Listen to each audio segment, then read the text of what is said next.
In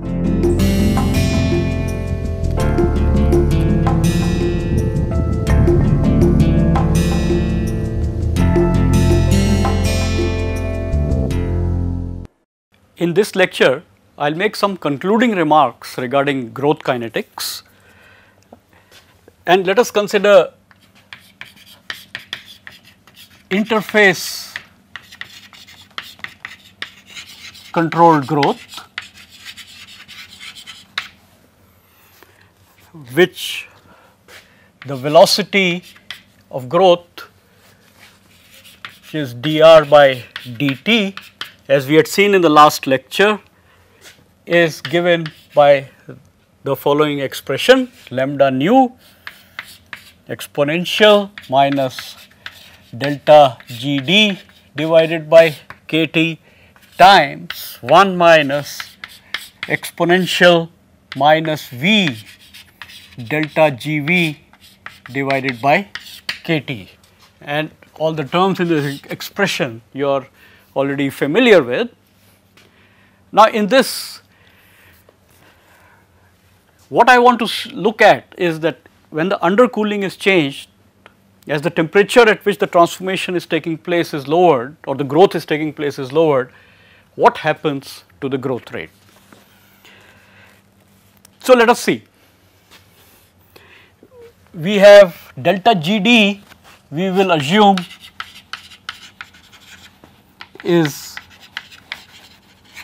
a constant, or there is no significant change in delta GD with temperature of transformation, while delta GV, as you know, is given by the change in enthalpy per unit volume multiplied by the undercooling divided by the transformation temperature Tr.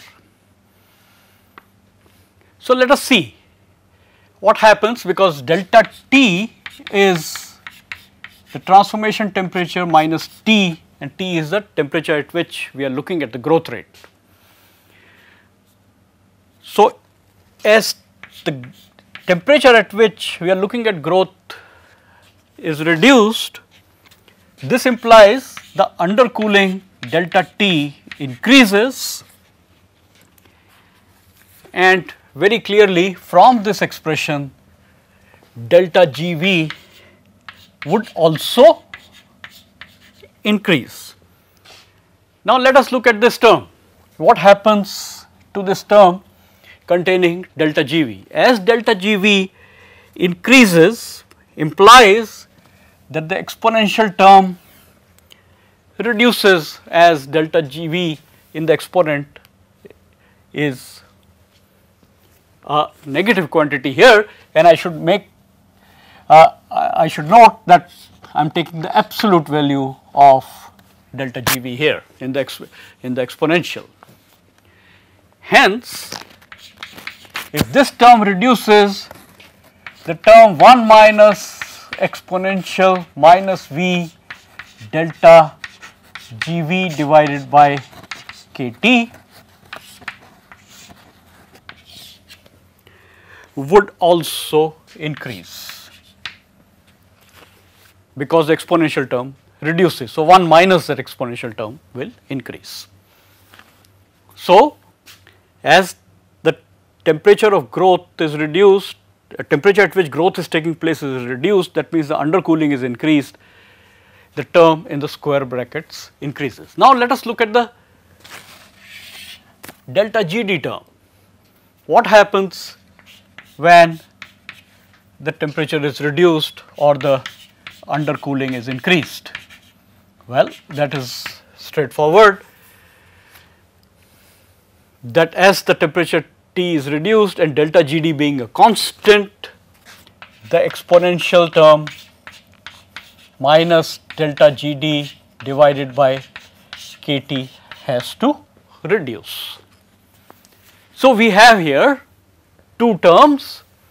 One term with the increase in undercooling goes up, the term in the square brackets, while the second exponential term containing delta GD reduces when the undercooling is increased.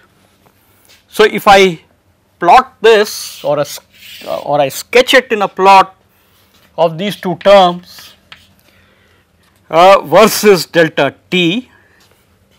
So, there is one term which is increasing, which is 1 minus e to power minus v delta gv divided by kt.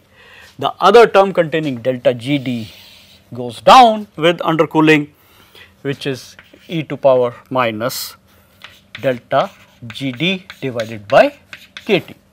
Now, this is to be expected, because as the driving force delta gv goes up with undercooling, this term in the square brackets goes up, while the delta gd term goes down. Very clearly is that in interface control growth, the jump of atoms across the interface become more difficult as at lower temperatures.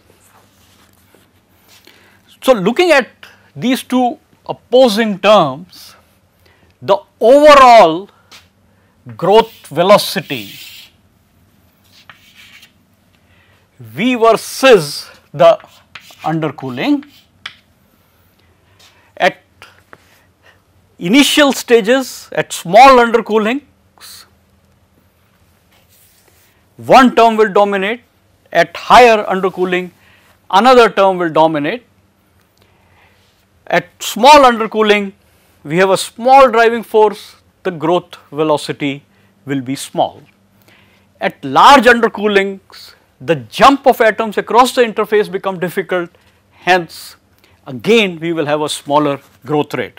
And in fact, if we compute this, putting in some appropriate values for a given system, we would get a curve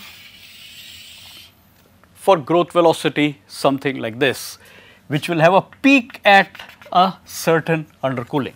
So, this is very similar to what we observed in the rate of nucleation as well, that for a specific undercooling, the nucleation rate went through a peak.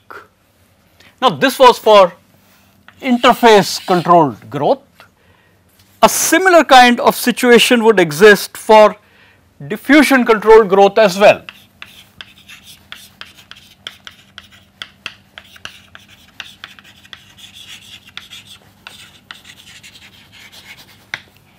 In the case of diffusion controlled growth that we had seen in the last lecture, the growth velocity V was written as half C0 minus C alpha divided by square root of C beta minus C alpha times C beta minus C naught times the square root of d by t, where d was a diffusion coefficient, t is a time, and in this case we had seen that this growth, what we had called, was a parabolic growth. And the term C0, C alpha, C beta came from the phase diagram.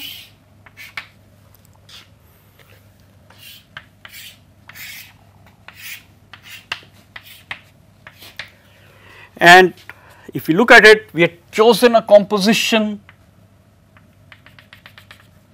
C naught and we taken some temperature T1 and then we suddenly cool down to some temperature T.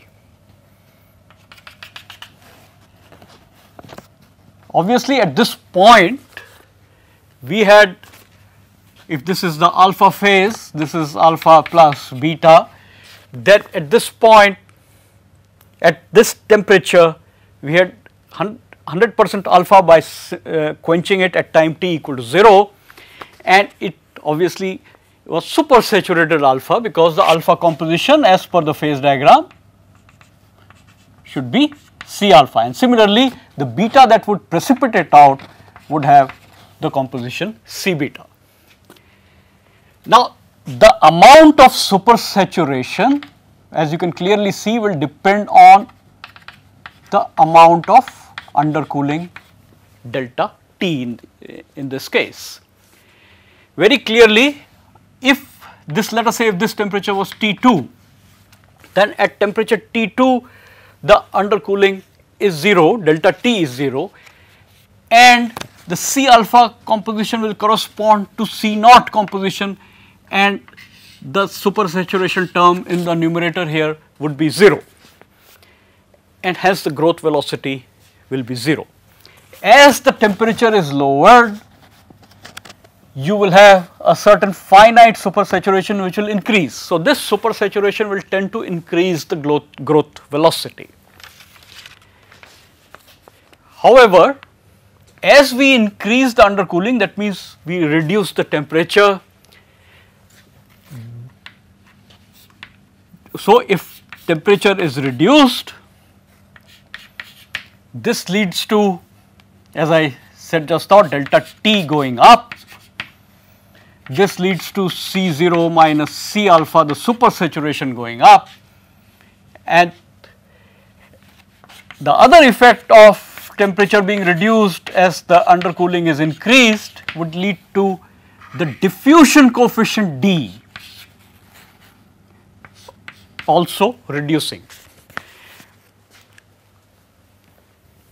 We will see in subsequent lectures how D varies with temperature, but at this point of time I will simply leave it that as the temperature goes down, the undercooling goes up, the diffusion coefficient D goes down. So, again we have two opposing terms here, one increasing with increasing undercooling, the other decreasing with increasing undercooling, and hence in this case as well we will get a nucleation rate which would be something similar to what we had shown for the interface controlled growth. Now, with these few words, I will stop the discussion on growth kinetics, and now the next thing I want to take up in this lecture is the rate at which the phase transformation will take place, the overall kinetics of phase transformation. So, let us look at how we approach this problem.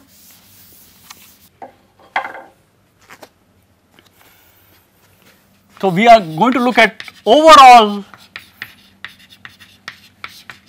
phase transformation in terms of what is also known as simply Avrami kinetics.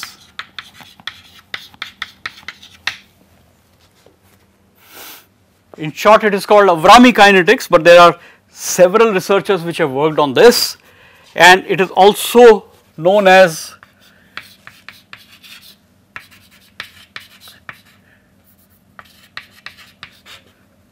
Kolmogorov, Johnson, Mahel, Avrami kinetics, or in short KJMA kinetics.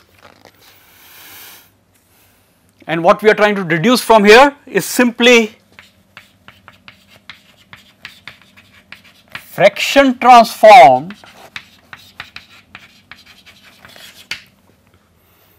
versus time at a given temperature. Now, what should this fraction transformed as a function of time depend on? Clearly, the rate of nucleation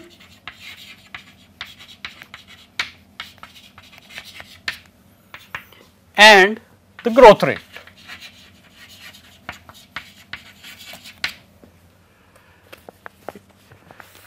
It will of course depend on many other parameters, such as if there is a temperature gradient in the material, that will play a role, but we are assuming that we are going to do this and look at it at a given constant temperature.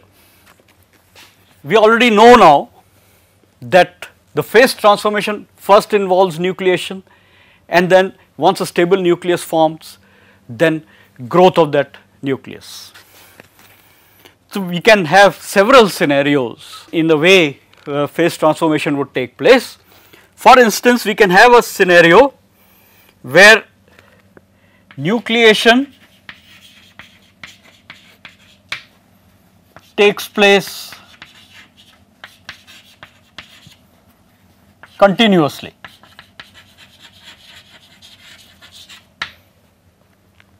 That is, nucleation is taking place continuously, and at the same time the nuclei which are formed are growing continuously. And let us say that there is a phase alpha which is transforming to beta. So, this can be pictured that we have some nuclei formed at time t is equal to 0. Many of these nuclei would grow, and at the same time new nuclei are forming. So, this is t equal to 0, this is at some time t greater than 0, and this will just continue.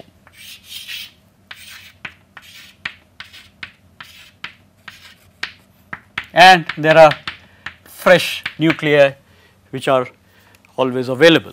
So, nucleation is taking place continuously, and at the same time the nuclei are growing. Another situation can be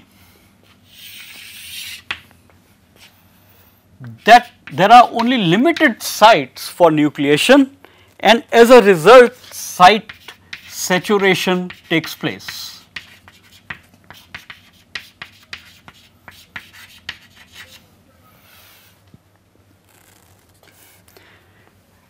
And the extreme case of this site saturation could be that all nucleation occurs in the beginning.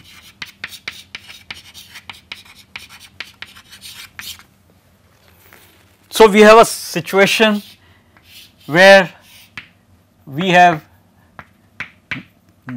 nuclei forming right in the beginning, and after that no further nucleation takes place,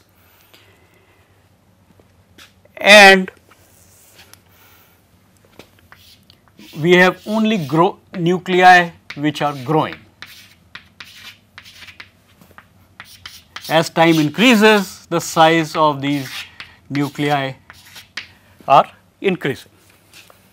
So, these are two kind of scenarios we would look at and see how they affect the overall kinetics of phase transformation. So, now let us look at how we can derive the transformation kinetics in a quantitative manner with whatever we have learned so far. So, we will make some assumptions first,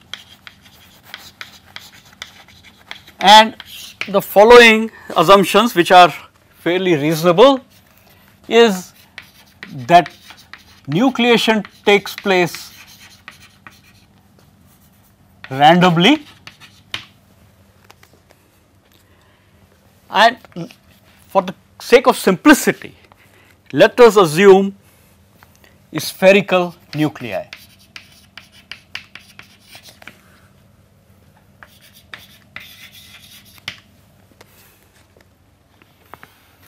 And obviously, for spheres to grow, that means we are also saying that basically there is 3D growth, not a one dimensional or a two dimensional growth. And we have a phase alpha in which beta precipitates are forming. So, let us see how we can work out quantitatively the phase transformation dynamics. A nucleus formed at time 0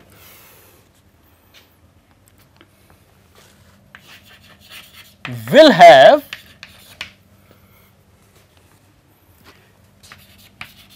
a volume at time equal to t as since it is a spherical nucleus, at time is equal to t, its radius becomes r0. So, the volume would be 4 by 3 pi r naught cube. The subscript 0 here denotes that the nucleus formed at time 0. Now, of course, if we are saying that nucleation is taking place continuously, then you will also have nuclei forming at other times. Now, what about R0? What would be at time equal to t, what would be the size R0?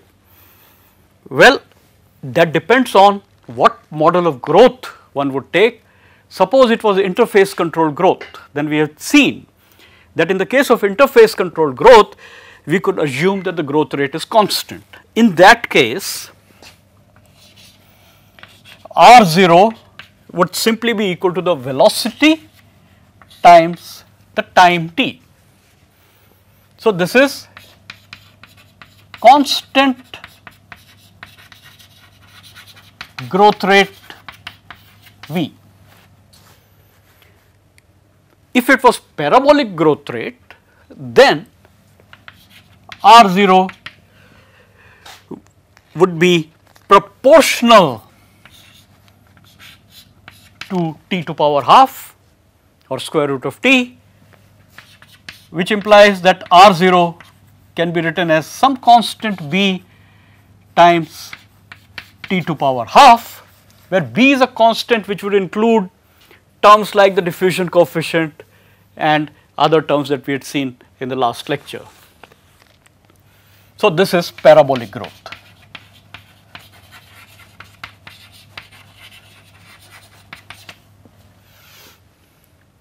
Similarly, a nucleus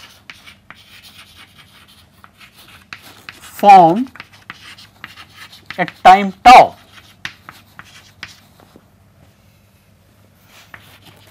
will have a volume at time t greater than tau as 4 by 3 pi r tau cube, where the subscript tau in this case indicates that the nucleus formed at time tau. And what would be r tau? In a very similar manner, r tau for a constant growth rate would be v times the elapsed time since tau, and which would be v times t minus tau. This is constant growth rate.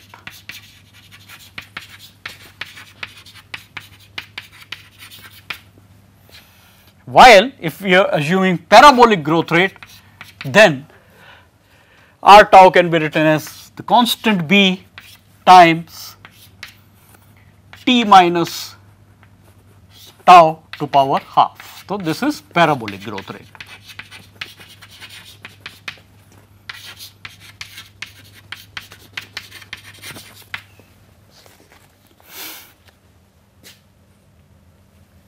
Now, we have nucleation taking place continuously. So, what would be the number of nuclei forming in the time interval tau to tau plus d tau? So, the in time interval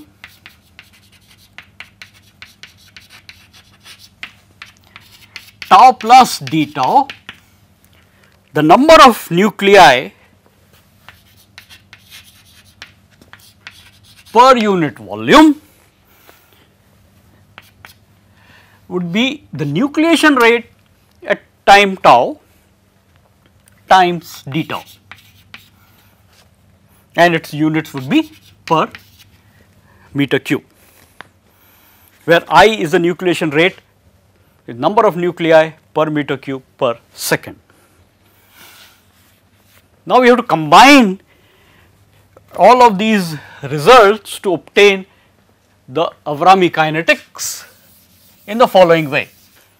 So, let us consider a system with volume V. So, the total number of nuclei that will be formed in the time interval tau plus d tau would become V times I times d tau, and the nuclei that are formed at time tau, they will have a volume 4 by, each of those nucleus will have a volume 4 pi by 3 r tau cube, and we are looking at this situation at some time t greater than tau. In that case, this would be the total volume of the nuclei at time t, which was formed, all those nuclei which are formed at time tau, this would be the total volume of all those nuclei. Now, as these nuclei are forming continuously from time t is equal to 0, we need to sum all of these contributions, and summing all these contributions simply means we integrate this from tau is equal to 0 to some time t, and this would be the total volume of the beta phase that would form at time t, which I can take out the constant terms out, which is 4 pi by 3 v, and leave everything inside the integral. We would be left with I, the nucleation rate, times r tau cube d tau. This gives me that what is the fraction transformed at time t. So, this is at time t, the situation. Fraction transformed at time t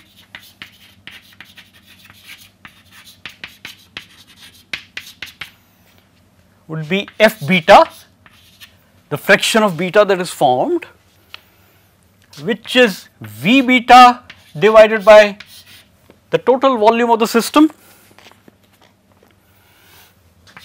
So, I divide the right hand side by v, I will be left with 4 pi by 3 integral 0 to t I r tau cube d tau. So, this is one expression we have got, but there are some issues with this expression. This works for fraction of the beta formed for very small fractions, so very much less than 1. For larger fractions of beta, this relationship will not be valid. Now, why is that? I will give you some time to think about this. So, at this point, I will close this lecture and we will discuss it in the subsequent lecture as to why it works for small fractions and what do we have to do to make it work for large fractions. Thank you.